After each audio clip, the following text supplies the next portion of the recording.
Hi everyone, welcome back to tech ಪಿಂಬಾ channel. Previous ವಿಡಿಯೋದಾಗ ನಾವು ಬ್ಲಾಕಿಂಗ್ ಕ್ಯೂ ನೋಡಿದ್ವಿ. ಈ ವಿಡಿಯೋದಾಗ ನಾವು ಲಾಕ್ ಇಂಟರ್ಫೇಸ್ದ ಇಂಟ್ರೊಡಕ್ಷನ್ ನೋಡೋಣ ಅಂತ. ಲಾಕ್ ಇಂಟರ್ಫೇಸ್ ನೋಡೋಕ್ಕಿಂತ ಮೊದಲು ನಾವು ಸಿಂಕ್ರೊನೈಸೇಷನ್ ಡ್ರಾಬ್ಯಾಕ್ಸ್ ನೋಡೋಣ ಅಂತ. ಸಿಂಕ್ರೊನೈಸೇಷನ್ ಜಾವಾ ಒಳಗಡೆ ಥ್ರೆಡ್ ಸೇಫ್ಟಿನ ಎನ್ಶೋರ್ ಮಾಡ್ತೈತಿ. ಸಿಂಕ್ರೊನೈಸೇಷನ್ ಯೂಸ್ ಮಾಡ್ಬೇಕಂದ್ರೆ ನಾವು ಸಿಂಕ್ರೊನೈಸ್ಡ್ ಅಂತೇಳಿ ಕೀವರ್ಡ್ನ ಯೂಸ್ ಮಾಡ್ತೀವಿ. ಫಾರ್ ಎಕ್ಸಾಂಪಲ್, ಇಲ್ಲಿ ನಮ್ದು ಒಂದು ಕ್ಲಾಸ್ ಐತಿ. ಈ ಕ್ಲಾಸ್ ಒಳಗಡೆ ಎಕ್ಸಸ್ ಅಂತೇಳಿ ಮೆಥಡ್ ಐತಿ. ಈ ಎಕ್ಸಸ್ ಅನ್ನುವಂಥ ಮೆಥಡ್ಗೆ ನಾವು ಸಿಂಕ್ರೊನೈಸ್ಡ್ ಕೀವರ್ಡ್ನ ಯೂಸ್ ಮಾಡಿವ. ಸೊ ಇದೇನು ಎನ್ಶೋರ್ ಮಾಡ್ತೈತಿ ಅಂದರೆ at any point of a time ಒಂದ ಥ್ರೆಡ್ ಈ ಮೆಥಡ್ನ ಎಕ್ಸಸ್ ಮಾಡ್ತೈತಿ ಅಂತೇಳಿ ಎನ್ಶೋರ್ ಮಾಡ್ತೈತಿ. ಸೊ ಈ ಮೆಥಡ್ ಒಳಗಡೆ ನಮ್ದು ಫಸ್ಟ್ ಲೈನ್ ಏನೈತಿ, ಥ್ರೆಡ್ ನೇಮ್ನ ನಾವು ಪ್ರಿಂಟ್ ಮಾಡಾಕ್ತೀವಿ. ಆಮೇಲೆ ಅಕ್ವೈರ್ಡ್ ಲಾಕ್ ಅಂತೇಳಿ ನಾವು ಪ್ರಿಂಟ್ ಮಾಡಾಕತ್ತೀವಿ ಇಲ್ಲೇ. ಅದಾದ್ಮೇಲೆ ಥ್ರೆಡ್ ಡಾಟ್ ಸ್ಲೀಪ್ 5000 ಅಂತಂದ್ರೆ 5 ಸೆಕೆಂಡ್ ತನೂ ಯಾವ ಥ್ರೆಡ್ ಈ ಎಕ್ಸಸ್ ಮೆಥಡ್ ಒಳಗೆ ಎಂಟರ್ ಆಗಿರ್ತಿತ್ತಲ್ಲ ಅದ 5 ಸೆಕೆಂಡ್ ತನ ಸ್ಲೀಪಿಗೆ ಹೋಗುತ್ತೆ. ಸೊ ಅದಾದ್ಮೇಲೆ ನಾವು ಥ್ರೆಡ್ ನೇಮ್ನ ಪ್ರಿಂಟ್ ಮಾಡಿ ರಿಲೀಸಿಂಗ್ ಲಾಕ್ ಅಂತೇಳಿ ಪ್ರಿಂಟ್ ಮಾಡಾಕತ್ತೀವ. ಸೊ ಇದು ನಮ್ದು ಮೇನ್ ಮೆಥಡ್ ಒಳಗಡೆ ನಾವು ಈ ಕ್ಲಾಸದ ಆಬ್ಜೆಕ್ಟ್ನ ಕ್ರಿಯೇಟ್ ಮಾಡಾಕತ್ತೀವ. ಈ ಆಬ್ಜೆಕ್ಟ್ ಥ್ರೆಡ್ 1 ಆಮೇಲೆ ಥ್ರೆಡ್ 2 ನಡ್ಬರ್ಕ ಶೇರ್ ಆಗ್ತೈತಿ. ಸೊ ಥ್ರೆಡ್ 1 obj.access ಅಂತೇಳಿ ಕಾಲ್ ಮಾಡಾಕ್ತೈತಿ, ಥ್ರೆಡ್ 2 obj.access ಅಂತೇಳಿ ಕಾಲ್ ಮಾಡಾಕತೈತಿ. ಲೆಟ್ಸ್ ಏ ನಮ್ದು ಥ್ರೆಡ್ 1ಗೆ CPU ಲೈಫ್ ಸೈಕಲ್ ಸಿಕ್ತ. ಅವಾಗ ಥ್ರೆಡ್ 1 ಏನು ಮಾಡ್ತೈತಿ, ಈ ಮೆಥಡ್ನ ಎಕ್ಸಿಕ್ಯೂಟ್ ಮಾಡೋಕೆ ಸ್ಟಾರ್ಟ್ ಮಾಡ್ತೈತಿ. ಸೊ ಇದನ್ನ ಎಕ್ಸಿಕ್ಯೂಟ್ ಮಾಡೋಕ್ಕಿಂತ ಮೊದಲ ಇಲ್ಲೇ ಸಿಂಕ್ರೊನೈಸ್ಡ್ ಇರೋದ್ರ ಸಲುವಾಗಿ JVM ಚೆಕ್ ಮಾಡ್ತೈತಿ. ಈ ಆಬ್ಜೆಕ್ಟ್ದ ಮಾನಿಟರ್ ಲಾಕ್ ಫ್ರೀ ಐತೆ ಏನ ಅಕ್ವೈರ್ಡ್ ಆಗೈತೆ ಅಂತೇಳಿ. ಸೊ ಈ ಕೇಸ್ದಾಗ ನಮ್ದು ಈ ಆಬ್ಜೆಕ್ಟ್ದ ಮಾನಿಟರ್ ಲಾಕ್ ಫ್ರೀ ಐತಿ. ಅದ್ರ ಸಲುವಾಗಿ JVM ಏನು ಮಾಡ್ತೈತಿ, ಆ ಆಬ್ಜೆಕ್ಟ್ದ ಮಾನಿಟರ್ ಲಾಕನ್ನು ಥ್ರೆಡ್ 1ಗೆ ಅಸೈನ್ ಮಾಡ್ತೈತಿ. ಅವಾಗಷ್ಟ ಥ್ರೆಡ್ 1 ಈ ಮೆಥಡ್ ಒಳಗಡೆ ಎಂಟರ್ ಹಾಕ ಪಾಸಿಬಲ್ ಆಗ್ತೈತಿ. ಸೊ ಥ್ರೆಡ್ 1 ಬಂದ್ಬಿಟ್ಟು ಈ ಲೈನ್ನ ನಮಗೆ ಪ್ರಿಂಟ್ ಮಾಡ್ತೈತಿ. ಅದಕ್ಕೆ ನಮಗೆ ಥ್ರೆಡ್ 1 ಅಕ್ವೈರ್ಡ್ ಲಾಕ್ ಅಂತೇಳಿ ಪ್ರಿಂಟ್ ಆಗ್ತೈತಿ. ಥ್ರೆಡ್ ಡಾಟ್ ಸ್ಲೀಪ್ 5000 ಇರೋದ್ರ ಸಲುವಾಗಿ ಥ್ರೆಡ್ 1 ಏನಾಗ್ತಿದಾಗ ಅಂತಂದ್ರೆ ವೇಟಿಂಗ್ ಬ್ಲಾಕಿಂಗ್ ಸ್ಟೇಟ್ದಾಗ ಹೋಗುತ್ತೆ. ಸೊ ಈಗ ಥ್ರೆಡ್ 1 ಬ್ಲಾಕಿಂಗ್ ಸ್ಟೇಟ್ದಾಗ ಹೋಗಿದ್ರ ಸಲುವಾಗಿ CPU ಯುಟಿಲೈಸೇಷನ್ ಆಗ್ಬೇಕಂತೇಳಿ CPU ಶೆಡ್ಯೂಲರ್ ಥ್ರೆಡ್ 2ಗೆ CPU ಸೈಕಲ್ನ ಕೊಡ್ತೈತಿ. ಅವಾಗ ಥ್ರೆಡ್ 2 ಈ ಮೆಥಡ್ನ ಎಕ್ಸಿಕ್ಯೂಟ್ ಮಾಡೋಕೆ ಬರ್ತೈತಿ. ಆದರೆ ಇಲ್ಲಿ ಎಕ್ಸಿಕ್ಯೂಟ್ ಮಾಡೋಕ್ಕಿಂತ ಮೊದಲ ಇಲ್ಲಿ ಸಿಂಕ್ರೊನೈಸ್ಡ್ ಇರೋದ್ರ ಸಲುವಾಗಿ ಥ್ರೆಡ್ 2 ಏನು ಮಾಡ್ತೈತಿ ಅಂತಂದ್ರೆ JVM ಕೇಳ್ತೈತಿ, ಇದ್ರದ ಮಾನಿಟರ್ ಲಾಕ್ ಕೊಡು ಅಂತೇಳಿ. JVM ಚೆಕ್ ಮಾಡ್ತೈತಿ, ಮಾನಿಟರ್ ಲಾಕ್ ಫ್ರೀ ಇಲ್ಲ, ಅದು ಆಲ್ರೆಡಿ ಥ್ರೆಡ್ 1ನ ಕೊಟ್ಟೈತೆ ಅದನ್ನ. ಸೊ ಥ್ರೆಡ್ 1 ಮಾನಿಟರ್ ಲಾಕ್ನ ಅಕ್ವೈರ್ ಮಾಡ್ಕೊಂತೈತಿ ಈ ಆಬ್ಜೆಕ್ಟ್ ಮ್ಯಾಗ. ಸೊ ಅದ್ರ ಸಲುವಾಗಿ ಥ್ರೆಡ್ 2 ವೇಟ್ ಮಾಡತ್ತಾ, ಅಂದ್ರೆ ಅದ ಬ್ಲಾಕಿಂಗ್ ಸ್ಟೇಟ್ದಾಗ ಹೋಗುತ್ತೆ. ಸೊ ಈ ರೀತಿ ನಮ್ದು ಸಿಂಕ್ರೊನೈಸ್ಡ್ ಕೀವರ್ಡ್ ಥ್ರೆಡ್ ಸೇಫ್ಟಿನ ಎನ್ಶೋರ್ ಮಾಡ್ತೈತಿ. ಇದ ಸಿಂಕ್ರೊನೈಸೇಷನ್ ಇಂಟರ್ನಲ್ಲಿ ಆಬ್ಜೆಕ್ಟ್ದ ಮಾನಿಟರ್ ಲಾಕ್ ಮ್ಯಾಗ ಆಕ್ಟ್ ಆಗಿ ನಮ್ಗೆ ಥ್ರೆಡ್ ಸೇಫ್ಟಿನ ಎನ್ಶೋರ್ ಮಾಡ್ತೈತಿ. ಈ ಸಿಂಕ್ರೊನೈಸ್ಡ್ ಕೀವರ್ಡ್ನ ನಾವು ಮೆಥಡ್ ಜೊತೆ ಆದರೂ ಯೂಸ್ ಮಾಡ್ಬೋದು, ಇಲ್ಲಂದ್ರೆ ನಾವು ಕ್ರಿಟಿಕಲ್ ಸೆಕ್ಷನ್ ಆಗಿ ಅಥವಾ ಬ್ಲಾಕ್ ಆಗಿ ನಾವು ಅದನ್ನು ಯೂಸ್ ಮಾಡಿ ಅಲ್ಲಿ ನಮ್ದು ಕ್ರಿಟಿಕಲ್ ಸೆಕ್ಷನ್ ಆಫ್ ಅ ಕೋಡ್ನ ನಾವು ಪ್ಲೇಸ್ ಮಾಡ್ತೀವಿ. ಸೊ ಇಷ್ಟಿದೆ ಸಿಂಕ್ರೊನೈಸೇಷನ್ದ ರೀಕ್ಯಾಪ್. ಸೊ ಇಲ್ಲಿ ನಮ್ದು ಫಸ್ಟ್ ಡಿಸ್ಅಡ್ವಾಂಟೇಜ್ ಏನಂತಂದ್ರೆ, ಸಪೋಸ್ ನಾವು ಥ್ರೆಡ್ 2 ನಮ್ಗೆ ಇಂಡೆಫಿನೆಟ್ ಆಗಿ ವೇಟ್ ಮಾಡೋದು ಬೇಡ.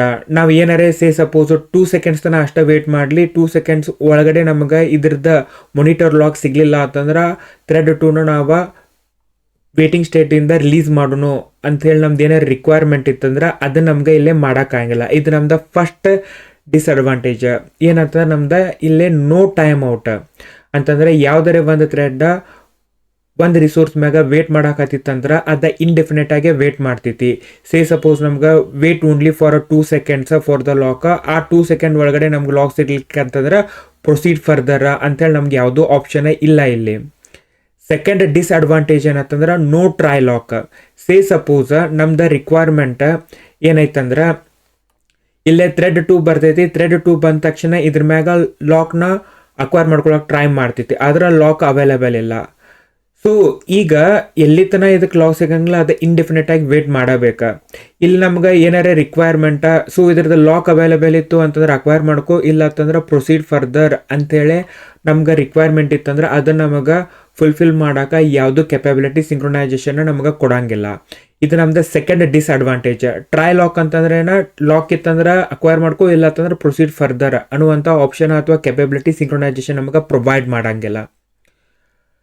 ಥರ್ಡ್ ಡಿಸ್ಅಡ್ವಾಂಟೇಜ್ ಏನಂತಂದ್ರೆ, ಯಾವುದರೇ ಒಂದು ಥ್ರೆಡ್ ಒಂದು ರಿಸೋರ್ಸ್ ಮ್ಯಾಗ ವೇಟ್ ಮಾಡಾಕತ್ತಿತ್ತಂದ್ರೆ ಇವನ್ ನಾವು ಆ ಥ್ರೆಡ್ ಮ್ಯಾಗ ಇಂಟ್ರಪ್ಟ್ ಅಂತೇಳಿ ಕಾಲ್ ಮಾಡಿದ್ರು ಸಹ ಅದು ಬ್ಲಾಕಿಂಗ್ ಸ್ಟೇಟ್ದಾಗ ಇರ್ತೈತಿ, ಅದು ವೇಟ್ ಮಾಡೋದನ್ನ ಸ್ಟಾಪ್ ಮಾಡಂಗಿಲ್ಲ. ಇದೇನಂತಂದ್ರೆ ಥರ್ಡ್ ಡಿಸ್ಅಡ್ವಾಂಟೇಜ್. ಈ ಎಕ್ಸಾಂಪಲ್ದಾಗ ನೋಡಿದ್ರೆ ನಮ್ಗೆ ಇಲ್ಲೊಂದು ಕ್ಲಾಸ್ ಐತಿ, ಇಂಟ್ರಪ್ಟ್ ಡೆಮೋ ಅಂತ ಹೇಳಿ. ಇದ್ರೊಳಗೆ ನಮ್ದೊಂದು ಟಾಸ್ಕ್ ಅಂತೇಳಿ ಮೆಥಡ್ ಐತಿ. ಈ ಮೆಥಡ್ ಏನೈತಿ, ಸಿಂಕ್ರೊನೈಸ್ಡ್ ಐತಿ. ನಮ್ದು ಮೇನ್ ಮೆಥಡ್ ಒಳಗಡೆ ಇಂಟ್ರಪ್ಟ್ ಡೆಮೋದ ಆಬ್ಜೆಕ್ಟ್ನ ಕ್ರಿಯೇಟ್ ಮಾಡಾಕತ್ತೀವ. ಈ ಆಬ್ಜೆಕ್ಟ್ ಥ್ರೆಡ್ 1 ಥ್ರೆಡ್ 2 ಶೇರ್ ಮಾಡಾಕತ್ತಾವ. ಸೊ ಇಲ್ಲಿ ನಾವು T1 ಡಾಟ್ ಸ್ಟಾರ್ಟ್ ಅಂತೇಳಿ ಥ್ರೆಡ್ 1 ಸ್ಟಾರ್ಟ್ ಮಾಡಾಕತ್ತೀವ. ಅದಾದ್ಮೇಲೆ ಥ್ರೆಡ್ ಡಾಟ್ ಸ್ಲೀಪ 100 ಅಂತೇಳಿ ಐತಿ. ಸೊ ಇಲ್ಲಿ ಮೇನ್ ಥ್ರೆಡ್ ಏನಾಯ್ತು, ನಮ್ದು ಇಂಟ್ರಪ್ಟ್ ಆಯ್ತು. ಸೊ ಥ್ರೆಡ್ T1ಗೆ CPU ಲೈಫ್ ಸೈಕಲ್ ಸಿಗ್ತೈತಿ. ಸೊ ಥ್ರೆಡ್ 1 ಈ ಆಬ್ಜೆಕ್ಟ್ದ ಮೊನಿಟರ್ ಲಾಕ್ನ ಅಕ್ವೈರ್ ಮಾಡ್ಕೊಂಡು ಟಾಸ್ಕ್ ಅನ್ನುವಂಥ ಮೆಥಡ್ ಒಳಗಡೆ ಎಂಟರ್ ಆಗ್ತೈತಿ. ಸೊ ಇಲ್ಲಿ ನಮ್ದು ಥ್ರೆಡ್ ಡಾಟ್ ಸ್ಲೀಪ್ 5000 ಇರೋದ್ರ ಸಲುವಾಗಿ ಥ್ರೆಡ್ 1 5 ಸೆಕೆಂಡ್ ತನಕ ಸ್ಲೀಪಿಗೆ ಹೋಗುತ್ತೆ. ಸೊ ಅವಾಗ CPU ಸೈಕಲ್ ಅಗೇನ್ ಮೇನ್ ಥ್ರೆಡಿಗೆ ಬರ್ತೈತಿ. ಇಲ್ಲಿ ನೋಡಿದ್ರೆ ನಮ್ಗೆ T2 ಡಾಟ್ ಸ್ಟಾರ್ಟ್ ಅಂತ ಹೇಳಿ ಐತಿ. ಸೊ ಥ್ರೆಡ್ T2 ಸ್ಟಾರ್ಟ್ ಆಯ್ತು. ಆಮೇಲೆ ಥ್ರೆಡ್ ಡಾಟ್ ಸ್ಲೀಪ್ 1000 ಅಂತ ಹೇಳಿ ಐತಿ. ಸೊ ಮೇನ್ ಥ್ರೆಡ್ ಸ್ಲೀಪಿಗೆ ಹೋಯ್ತು 1 ಸೆಕೆಂಡ್ ತನಕ. ಸೊ ಅವಾಗ ಥ್ರೆಡ್ T2ಗೆ CPU ಲೈಫ್ ಸೈಕಲ್ ಸಿಗ್ತೈತಿ. ಥ್ರೆಡ್ T2 ಈ ಮೆಥಡ್ನ ಎಕ್ಸಿಕ್ಯೂಟ್ ಮಾಡೋಕೆ ಟ್ರೈ ಮಾಡ್ತೈತಿ. ಆದ್ರೆ ಇದನ್ನ ಎಕ್ಸಿಕ್ಯೂಟ್ ಮಾಡೋಕೆ ಈ ಆಬ್ಜೆಕ್ಟ್ದ ಮೊನಿಟರ್ ಲಾಕ್ ಬೇಕಾ. ಆ monitor lock thread 1 already acquire ಮಾಡ್ಕೊಂಡಿದ್ರ ಸಲುವಾಗಿ ಥ್ರೆಡ್ 2 ವೇಟಿಂಗ್ ಅಥವಾ ಬ್ಲಾಕಿಂಗ್ ಸ್ಟೇಟ್ದಾಗ ಹೋಗ್ತೈತಿ. ಸೊ ಇಲ್ಲಿ ನಾವು ಥ್ರೆಡ್ ಡಾಟ್ ಸ್ಲೀಪ್ 1000 ಅಂತಂದ್ರೆ ಮೇನ್ ಥ್ರೆಡ್ 1 ಸೆಕೆಂಡ್ ಎಲ್ಯಾಪ್ಸ್ ಆದ್ಮೇಲೆ ಥ್ರೆಡ್ ಲೈಫ್ ಸೈಕಲ್ ಅಥವಾ ಥ್ರೆಡ್ ಶೆಡ್ಯೂಲರ CPU ಸೈಕಲ್ನ ಮೇನ್ ಥ್ರೆಡ್ಡಿಗೆ ಕೊಡ್ತೈತಿ. ಈಗ ನಮ್ದು ಥ್ರೆಡ್ T2 ಏನೈತಿ, ಬ್ಲಾಕಿಂಗ್ ಸ್ಟೇಟ್ದಾಗ ಐತಿ. ಸೊ ಮೇನ್ ಥ್ರೆಡ್ ಥ್ರೂ ನಾವು ಇದನ್ನ ಇವನ್ ಇಂಟ್ರಪ್ಟ್ ಅಂತೇಳಿ ಕಾಲ್ ಮಾಡಿದ್ರು ಸಹ T2 ಸ್ಟಿಲ್ ಬ್ಲಾಕಿಂಗ್ ಸ್ಟೇಟ್ದಾಗನೇ ಇರ್ತೈತಿ. ಅಂತಂದ್ರೆ ಒಂದು ಥ್ರೆಡ್ ಒಂದು ರಿಸೋರ್ಸ್ ಮ್ಯಾಗ ವೇಟ್ ಮಾಡಾಕ್ತಿತ್ತಂದ್ರೆ ಇವನ್ ನಾವು ಇಂಟ್ರಪ್ಟ್ ಮೆಥಡ್ ಕರೆದ್ರೂ ಅದು ಬ್ಲಾಕಿಂಗ್ ಸ್ಟೇಟ್ದಾಗನೇ ಇರ್ತೈತಿ. ಇದು ನಮ್ದು ಥರ್ಡ್ ಡಿಸ್ಅಡ್ವಾಂಟೇಜ್. ಫೋರ್ತ್ ಡಿಸ್ಅಡ್ವಾಂಟೇಜ್ ಏನಂತಂದ್ರೆ ನೋ ಫೇರ್ನೆಸ್ ಅಂತಂದ್ರೆ ಏನ, ಸೇ ಸಪೋಸ್ ಒಂದು ರಿಸೋರ್ಸ್ನ thread 1 thread 2 thread 3 thread 4 share ಮಾಡಾಕತ್ತಾವ. ಥ್ರೆಡ್ 1 ಆ ರಿಸೋರ್ಸ್ನ ಯೂಸ್ ಮಾಡ್ಕೊಳ್ಳೋದ್ರ ಸಲುವಾಗಿ ಆ ಮೆಥಡ್ ಒಳಗಡೆ ಎಂಟರ್ ಆಗೈತಿ. ಆದ್ರೆ ಇನ್ ಬಿಟ್ವೀನ್ ಇಲ್ಲಿ ನಾವೇನು ಕಾಲ್ ಮಾಡಾಕತ್ತೀವ, ಸ್ಲೀಪ್ ಕಾಲ್ ಮಾಡಾಕತ್ತೀವ. ಅದ್ರ ಸಲುವಾಗಿ ಥ್ರೆಡ್ 1 ಈ ರಿಸೋರ್ಸ್ನ ಹೋಲ್ಡ್ ಮಾಡಿ, ಅಂದ್ರೆ ಈ ಆಬ್ಜೆಕ್ಟ್ದ ಮೊನಿಟರ್ ಲಾಕ್ನ ಹೋಲ್ಡ್ ಮಾಡಿ ಸ್ಲೀಪಿಗೆ ಹೋಗೈತಿ. ಸೊ ಅವಾಗ CPU ಲೈಫ್ ಸೈಕಲ್ ಥ್ರೆಡ್ 2 ಸಿಕ್ತ. ಥ್ರೆಡ್ 2 ಏನು ಮಾಡುತ್ತಾ, ಈ ಮೆಥಡ್ನ ಎಕ್ಸಿಕ್ಯೂಟ್ ಮಾಡಕ್ಕೆ ಟ್ರೈ ಮಾಡ್ತೈತಿ. ಆದ್ರೆ ಥ್ರೆಡ್ 1 ಮೊನಿಟರ್ ಲಾಕ್ನ ಇನ್ನೂ ರಿಲೀಸ್ ಮಾಡಿಲ್ಲ. ಅದ್ರ ಸಲುವಾಗಿ ಥ್ರೆಡ್ 2 ಇಲ್ಲೇ ವೇಟ್ ಮಾಡಕ್ಕೆ ಸ್ಟಾರ್ಟ್ ಆಗ್ತೈತಿ. CPU ಲೈಫ್ ಸೈಕಲ್ ಥ್ರೆಡ್ 3 ಸಿಗ್ತೈತಿ. ಸೊ ಥ್ರೆಡ್ 3ನೂ ಸಹ ಇದ್ರೊಳಗಡೆ ಎಂಟರ್ ಆಗಂಗಿಲ್ಲ, ಯಾಕಂದ್ರೆ ಥ್ರೆಡ್ 1 ಸ್ಟಿಲ್ ಲಾಕ್ನ ಹೋಲ್ಡ್ ಮಾಡ್ಕೊಂಡೈತಿ. ಆಮೇಲೆ ಥ್ರೆಡ್ 4 ಬರ್ತೈತಿ. ಥ್ರೆಡ್ 4ನೂ ಬ್ಲಾಕಿಂಗ್ ಸ್ಟೇಟ್ದಾಗ ಹೋಗುತ್ತೆ. ಒಂದ್ಸಲ ಥ್ರೆಡ್ 1 ಈ ಮೊನಿಟರ್ ಲಾಕ್ನ ರಿಲೀಸ್ ಮಾಡಿದ್ಮೇಲೆ ಯಾವ ಥ್ರೆಡ್ ಫಸ್ಟ್ ಬಂದ ಇದಕ್ಕೆ ವೇಟ್ ಮಾಡಾಕ್ತಿರ್ತೈತಿಲ್ಲ ಅದಕ್ಕೆ ಮೊನಿಟರ್ ಲಾಕ್ ಸಿಗ್ತೈತಿ ಅನ್ನುವಂಥ ಯಾವುದೂ ಗ್ಯಾರಂಟಿ ಇರಂಗಿಲ್ಲ. ಇದ ನೋ ಫೇರ್ನೆಸ್ ಅಂತೇಳಿ ಕರೀತಾರ. ಸೊ ಯಾವ ಥ್ರೆಡ್ ಫಸ್ಟ್ ಬಂದ ರಿಸೋರ್ಸ್ ಸಲುವಾಗಿ ವೇಟ್ ಮಾಡ್ತಿರ್ತೈತಿಲ್ಲ ಅದಕ್ಕೆ ರಿಸೋರ್ಸ್ ಸಿಗ್ಬೇಕಂತ ಏನಿಲ್ಲ. ಸೊ ಇದಕ್ಕೆ ಏನಂತ ಹೇಳಿ ಕರೀತಾರೆ ಅಂದ್ರೆ ನೋ ಫೇರ್ನೆಸ್ ಅಂತ ಹೇಳಿ ಕರೀತಾರೆ. ಇದ್ರ ಸಲುವಾಗಿ ಥ್ರೆಡ್ ಸ್ಟಾರ್ವೇಷನ್ ಆಗುತ್ತೆ. ಫಾರ್ ಎಕ್ಸಾಂಪಲ್, ಇವೊಂದು ಥ್ರೆಡ್ ಈ ಆರ್ಡರ್ದಾಗ ಈ ರಿಸೋರ್ಸ್ ಮ್ಯಾಗ ವೇಟ್ ಮಾಡಾಕತ್ತಿದ್ರು ಏನಾಗ್ತೈತಿ ಅಂದ್ರೆ ಫಸ್ಟ್ ಮೊನಿಟರ್ ಲಾಕ್ ಥ್ರೆಡ್ 4ಗೆ ಸಿಗ್ಬೋದು, ಆಮೇಲೆ ಥ್ರೆಡ್ 3ಗೆ ಸಿಗ್ಬೋದು, ಆಮೇಲೆ ಥ್ರೆಡ್ 2ಗೆ ಸಿಗ್ಬೋದು. ಸೊ ಥ್ರೆಡ್ 2 ಭಾಳೋ ತನೂ ಈ ರಿಸೋರ್ಸ್ ಸಲುವಾಗಿ ವೇಟ್ ಮಾಡ್ಕೋತಾನೆ ಇರ್ಬೋದು. ಇದಕ್ಕೆ ಏನಂತ ಹೇಳಿ ಕರೀತಾರೆ ಅಂದ್ರೆ ಥ್ರೆಡ್ ಸ್ಟಾರ್ವೇಷನ್ ಅಂತ ಹೇಳಿ ಕರೀತಾರ. ಲಾಸ್ಟ್ ಡ್ರಾಬ್ಯಾಕ್ ಏನಂತಂದ್ರೆ no read or write separation. Real world ಎಕ್ಸಾಂಪಲ್ದಾಗ ಅಥವಾ ರಿಯಲ್ ವರ್ಲ್ಡ್ ಸಿನಾರಿಯೋದಾಗ ನಾವು ಏನು ಮಾಡ್ತೀವಿ ಅಂತಂದ್ರೆ ರೀಡ್ ಆಪ್ರೇಷನ್ನ ಮೋರ್ ದೆನ್ 1 ಥ್ರೆಡ್ ರೀಡ್ ಮಾಡೋಕೆ ನಾವು ಅಲೋ ಮಾಡ್ತೀವಿ. ಯಾಕಂದ್ರೆ ಪರ್ಫಾರ್ಮೆನ್ಸ್ ಇದರಿಂದ ನಮಗೆ ಜಾಸ್ತಿ ಆಗ್ತೈತಿ. ಫೇರ್ ಆಸ್ ನಾವು ರೈಟ್ ಆಪ್ರೇಷನ್ನ ನಾವು ರಿಸ್ಟ್ರಿಕ್ಟ್ ಮಾಡ್ತೀವಿ. ಆಟ್ ಓನ್ಲಿ 1 ಟೈಮ್ ಒಂದ ಥ್ರೆಡ್ಗೆ ನಾವು ರೈಟ್ ಮಾಡೋಕೆ ಬಿಡ್ತೀವಿ. ಯಾಕಂದ್ರೆ ಅಲ್ಲಿ ನಾವು ಸ್ಟೇಟ್ ಚೇಂಜ್ ಮಾಡ್ತಿರ್ತೀವಿ. ಅಲ್ಲಿ ನಮಗೆ ಮೋರ್ ದೆನ್ 1 ಥ್ರೆಡ್ ಅಲೋ ಮಾಡಿದೀವಿ ಅಂದ್ರೆ ನಮಗೆ ಏನಾಗ್ತೈತಿ ಅಂತಂದ್ರೆ ಡಾಟಾ ಇನ್ಕನ್ಸಿಸ್ಟೆನ್ಸ್ ಆಗುವಂಥ ಪಾಸಿಬಿಲಿಟಿ ಇರ್ತಾವ. ಅದ್ರ ಸಲುವಾಗಿ ರೈಟ್ನ ಯಾವಾಗಲೂ ಒಂದೇ ಥ್ರೆಡ್ ಎಕ್ಸೆಸ್ ಮಾಡ್ಬೇಕಂತೇಳಿ ನಾವು ಮಾಡಿರ್ತೀವಿ. Fair as a only read operation ಸಲುವಾಗಿ ಇರೋದ್ರ ಸಲುವಾಗಿ ಅಲ್ಲಿ ಯಾವುದೂ ಸ್ಟೇಟ್ ಚೇಂಜ್ ಆಗಂಗಿಲ್ಲ. ಅದ್ರ ಸಲುವಾಗಿ ನಾವೇನು ಮಾಡ್ತೀವಿ ಅಂದ್ರೆ ಮೋರ್ ದೆನ್ 1 ಥ್ರೆಡ್ನ ರೀಡ್ ಆಪ್ರೇಷನ್ ಮಾಡೋಕೆ ಬಿಡ್ತಿರ್ತೀವಿ. ಇದರಿಂದ ನಮಗೇನಾಗ್ತೈತಿ, ಪರ್ಫಾರ್ಮೆನ್ಸ್ಗೆ ಏನಾಗ್ತೈತಿ. ಫೇರ್ ಆಸ್ ನಮಗೆ ಇದನ್ನ ನಾವು ಸಿಂಕ್ರೊನೈಸೇಷನ್ ಯೂಸ್ ಮಾಡ್ಕೊಂಡ ಮಾಡ್ಬೇಕಂದ್ರೆ ನಮಗೆ ಪಾಸಿಬಲ್ ಆಗಂಗಿಲ್ಲ. ಫಾರ್ ಎಕ್ಸಾಂಪಲ್, ನಮ್ದಿಲ್ಲೇ ರೀಡ್ ರೈಟ್ ಪ್ರಾಬ್ಲಮ್ ಅಂತೇಳಿ ಒಂದು ಕ್ಲಾಸ್ ಐತಿ. ಇದರೊಳಗಡೆ ರೀಡ್ ಮೆಥಡ್ ಐತಿ, ಆಮೇಲೆ ರೈಟ್ ಮೆಥಡ್ ಐತಿ. ರೀಡ್ ಮೆಥಡ್ನು ಸಿಂಕ್ರೊನೈಸ್ಡ್ ಐತಿ, ಆಮೇಲೆ ರೈಟ್ ಮೆಥಡ್ನು ಸಿಂಕ್ರೊನೈಸ್ಡ್ ಐತಿ. ಸೊ ಇಲ್ಲಿ ನೋಡಿದ್ರೆ ನಾವೇನು ಮಾಡಾಕತ್ತೀವ, ರೀಡ್ ರೈಟ್ ಪ್ರಾಬ್ಲಮ್ದ ಒಂದು ಆಬ್ಜೆಕ್ಟ್ನ ಕ್ರಿಯೇಟ್ ಮಾಡಾಕತ್ತೀವ. ಈ ಆಬ್ಜೆಕ್ಟ್ ಈ 3 ಥ್ರೆಡ್ ನಡ್ಬರ್ಕ ಶೇರ್ ಆಗೈತಿ. ಸೊ ನಾವು ರೀಡರ್ 1 ಥ್ರೆಡ್ ಆಮೇಲೆ ರೀಡರ್ 2 ಥ್ರೆಡ್ಡಿಂದ ನಾವು ಈ ಆಬ್ಜೆಕ್ಟ್ದ ರೀಡ್ ಮೆಥಡ್ನ ಕಾಲ್ ಮಾಡಾಕತ್ತೀವ. ಇವೊಂದು ಇದು ರೀಡ್ ಆಪರೇಷನ್ ಇದ್ರೂ ಸಹ ಇದು ಸಿಂಕ್ರೊನೈಸ್ಡ್ ಇರೋದ್ರ ಸಲುವಾಗಿ ಓನ್ಲಿ 1 ಥ್ರೆಡ್ ಅಷ್ಟೇ ಇದನ್ನ ಎಕ್ಸೆಸ್ ಮಾಡಕ್ಕೆ ಸಾಧ್ಯ ಆಕೈತಿ. ಸೊ ಇದರಿಂದ ಏನಾಗ್ತೈತಿ ಅಂತಂದ್ರೆ ನಮ್ದು ಪರ್ಫಾರ್ಮೆನ್ಸ್ ಹಿಟ್ ಆಗ್ತೈತಿ. ಇಲ್ಲಿ ನಮಗೆ ಶ್ಯೂರ್ ಐತಿ, ಏನು ನಾವು ಸ್ಟೇಟ್ನ ನಾವು ಚೇಂಜ್ ಮಾಡಾಕ್ತಿಲ್ಲ, ಓನ್ಲಿ ರೀಡ್ ಮಾಡಾಕತ್ತೀವ ಅಂತ ಹೇಳಿ ನಮಗೆ ಶ್ಯೂರ್ ಐತಿ. ಅಂದ್ರೂ ನಮ್ಗೆ ಸಿಂಕ್ರೊನೈಸೇಷನ್ ಯೂಸ್ ಮಾಡ್ಕೊಂಡ ನಮಗೆ more than 1 thread at the same time ಇದನ್ನ ಎಕ್ಸೆಸ್ ಮಾಡಕ್ಕೆ ಬಿಡುವಂಥದ್ದು ಫೀಚರ ಅಥವಾ ಕೆಪಾಬಿಲಿಟಿ ಸಿಂಕ್ರೊನೈಸೇಷನ್ ಒಳಗಡೆ ಇಲ್ಲ. ಸೊ ಇಷ್ಟಿವ ಡಿಸ್ಅಡ್ವಾಂಟೇಜಸ್ ಅಥವಾ limitation of a synchronisation. So ಈ ಲಿಮಿಟೇಷನ್ನ ಓವರ್ಕಮ್ ಮಾಡೋದ್ರ ಸಲುವಾಗಿ ಜಾವಾ 1.5 ಒಳಗಡೆ ಲಾಕ್ ಇಂಟರ್ಫೇಸ್ನ ಇಂಟ್ರೊಡ್ಯೂಸ್ ಮಾಡಿದ್ರ. ಲಾಕ್ ಇಂಟರ್ಫೇಸ್ ಏನು ಮಾಡ್ತೈತಿ ಅಂತಂದ್ರೆ ಇವೆಲ್ಲ ಡ್ರಾಬ್ಯಾಕ್ಸ್ನ ಲಿಮಿಟೇಷನ್ನ ಓವರ್ಕಮ್ ಮಾಡ್ತೈತಿ.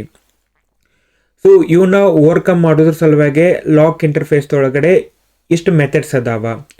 ಫಸ್ಟ್ ಮೆಥಡ್ ಯಾವುದಂದ್ರೆ ಲಾಕ್. ಇದು ಲಾಕ್ ಏನು ಮಾಡ್ತೈತಿ ಅಂತಂದ್ರೆ ನಮಗೆ ಮೋರ್ ಗ್ರ್ಯಾನುಲರ್ ಲೆವೆಲ್ ಕಂಟ್ರೋಲ್ ಕೊಡ್ತೈತಿ. ಅಂತಂದ್ರೆ ನಾವು ಯಾವುದೇ ಒಂದು ಆಬ್ಜೆಕ್ಟ್ ಮ್ಯಾಗ ಲಾಕ್ನ ಅಕ್ವೈರ್ ಮಾಡ್ಕೋಬೇಕಂದ್ರೆ ಈ ಲಾಕ್ ಅನ್ನುವಂಥ ಮೆಥಡ್ನ ನಮಗೆ ಕಾಲ್ ಮಾಡ್ಬೇಕು. ಸೊ ಈ ಲಾಕ್ನ ಕಾಲ್ ಮಾಡಿದ್ರ ಮ್ಯಾಗ ನಮಗೆ ಇನ್ ಕೇಸ್ ಆ ಲಾಕ್ ಅವೈಲೇಬಲ್ ಇತ್ತಂದ್ರೆ ಲಾಕ್ ನಮಗೆ ಅಕ್ವೈರ್ ಆಗ್ತೈತಿ, ಇಲ್ಲ ಅಂತಂದ್ರೆ ನಮ್ದು ಥ್ರೆಡ್ ಬ್ಲಾಕಿಂಗ್ ಸ್ಟೇಟ್ದಾಗ ಹೋಗ್ತೈತಿ. ಅನ್ಲಾಕ್, ನಾವು ಯಾವ ಆಬ್ಜೆಕ್ಟ್ ಮ್ಯಾಗ ಲಾಕ್ನ ಅಕ್ವೈರ್ ಮಾಡ್ಕೊಂಡಿರ್ತೀವಲ್ಲ ಆ ಆಬ್ಜೆಕ್ಟ್ನ ಅನ್ಲಾಕ್ ಮಾಡೋಕೆ ಅನ್ಲಾಕ್ ಅಂತೇಳಿ ನಾವು ಕರಿತೀವಿ. ಥರ್ಡ್ ಒನ್ನ ಟ್ರೈ ಲಾಕ್. ಸೊ ಇದು ಟ್ರೈ ಲಾಕ್ ಏನು ಮಾಡ್ತೈತಿ, ಇನ್ ಕೇಸ್ ಲಾಕ್ ಅವೈಲೇಬಲ್ ಇತ್ತು ಅಂತಂದ್ರೆ ಆ ಲಾಕ್ನ ಅಕ್ವೈರ್ ಮಾಡ್ಕೊಂಡ ಟ್ರೂ ಅಂತೇಳಿ ರಿಟರ್ನ್ ಮಾಡ್ತೈತಿ, ಇಲ್ಲಾಂದ್ರೆ ನಮ್ಗೆ ಫಾಲ್ಸ್ನ ರಿಟರ್ನ್ ಮಾಡ್ತೈತಿ ಇದು.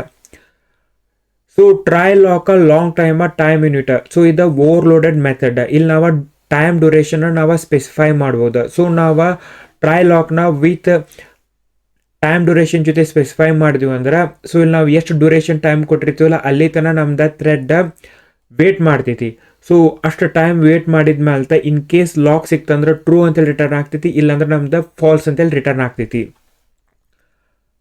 ಲಾಕ್ ಇಂಟ್ರಪ್ಟೆಬ್ಲಿ ಇದೇನು ಮಾಡ್ತೈತಿ ಅಂತಂದ್ರೆ ಈ ಮೆಥಡ್ನ ಯೂಸ್ ಮಾಡ್ಕೊಂಡ ಸಪೋಸ್ ಥ್ರೆಡ್ 1ನ ಲಾಕ್ನ ಅಕ್ವೈರ್ ಮಾಡ್ಕೊಂಡೈತಿ. ಈಗ ಥ್ರೆಡ್ 2ನು ಇದನ್ನ ಯೂಸ್ ಮಾಡ್ಕೊಂಡ ಲಾಕ್ ಅಕ್ವೈರ್ ಮಾಡ್ಕೊಳಕ್ಕೆ ಟ್ರೈ ಮಾಡ್ತಾ, ಆದ್ರೆ ಥ್ರೆಡ್ 1 ಆಲ್ರೆಡಿ ಲಾಕ್ನ ಅಕ್ವೈರ್ ಮಾಡ್ಕೊಂಡೈತಿ. ಸಪೋಸ್ ನಾವು ಇನ್ ಬಿಟ್ವೀನ್ ಥ್ರೆಡ್ 2 ಈಗ ವೇಟ್ ಮಾಡೋದು ಬೇಕಾಗಿಲ್ಲ, ನಾವು ಅದನ್ನು ಇಂಟ್ರಪ್ಟ್ ಮಾಡಿ ಅದನ್ನು ನಾವು ವೇಟಿಂಗ್ ಸ್ಟೇಟಿಂದ ಹೊರಗೆ ತೆಗಿಬೋದು. ಸೊ ಇನ್ ಕೇಸ್ ನಾವು ಲಾಕ್ ಇಂಟ್ರಪ್ಟಿಬ್ಲಿ ಇಂದ ಲಾಕ್ನ ಅಕ್ವೈರ್ ಮಾಡ್ಕೊಂಡಿದ್ದೀವಿ ಅಂತಂದ್ರೆ ಇಂಟ್ರಪ್ಟ್ ಕಾಲ್ ಮಾಡಿ ಆ ಥ್ರೆಡ್ನ ನಾವು ವೇಟಿಂಗ್ ಸ್ಟೇಟಿಂದ ರಿಮೂವ್ ಮಾಡ್ಬೋದು.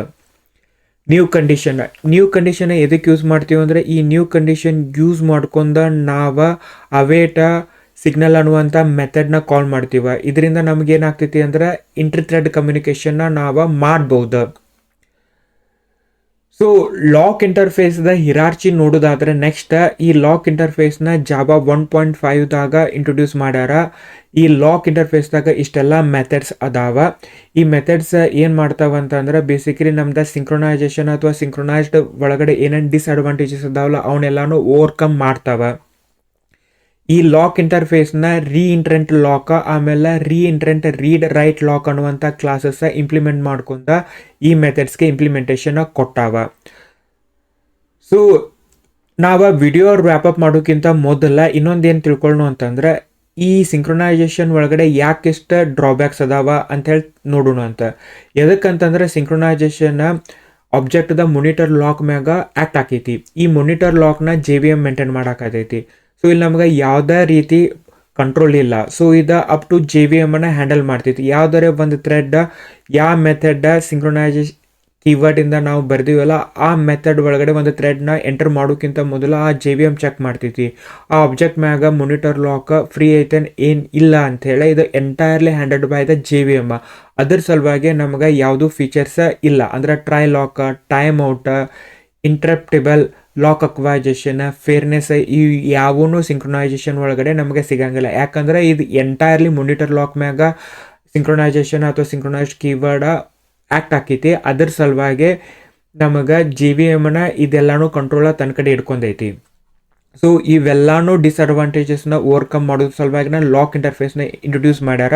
ಇಲ್ಲಿ ನಮಗೆ ಮೋರ್ ಗ್ರ್ಯಾನ್ಯುಲರ್ ಲೆವೆಲ್ ಕಂಟ್ರೋಲ್ ಕೊಟ್ಟಾರ. ಲಾಕ್ನ ಅಕ್ವೈರ್ ಮಾಡ್ಕೋಬೇಕಂದ್ರೆ, ರಿಲೀಸ್ ಮಾಡ್ಬೇಕಂದ್ರೆ ಈ ರೀತಿ ಎಲ್ಲ ಫಂಕ್ಷನ್ಸ ಕೊಟ್ಟಾರ. ಸೊ ನಾವು ನೆಕ್ಸ್ಟ್ ವಿಡಿಯೋದಾಗ ರೀಎಂಟ್ರೆಂಟ್ ಲಾಕ್ ಯಾವ ರೀತಿ ಈ ಪ್ರಾಬ್ಲಮ್ನ ಸಾಲ್ವ್ ಮಾಡ್ತೈತಿ ಅಂತೇಳಿ ಇನ್ ಡಿಟೇಲ್ ಆಗಿ ನೋಡೋಣ ಅಂತ. ಈ ವಿಡಿಯೋ ನಿಮಗೆ ಹೆಲ್ಪ್ಫುಲ್ ಆಗೈತಿ, ಹೊಸದೇನರ ತಿಳ್ಕೊಳಾಗ್ತಿದ್ದೀವಿ ಅಂತ ಅನಿಸ್ತಂದ್ರೆ ಈ ವಿಡಿಯೋಕ್ಕೆ ಲೈಕ್ ಮಾಡಿರಿ, ನಿಮ್ಮ ಫ್ರೆಂಡ್ಸ್ ಜೊತೆ ಎಲ್ಲ ಶೇರ್ ಮಾಡಿರಿ, ಈ ಚಾನಲ್ಗೆ subscribe agri. Thanks for watching.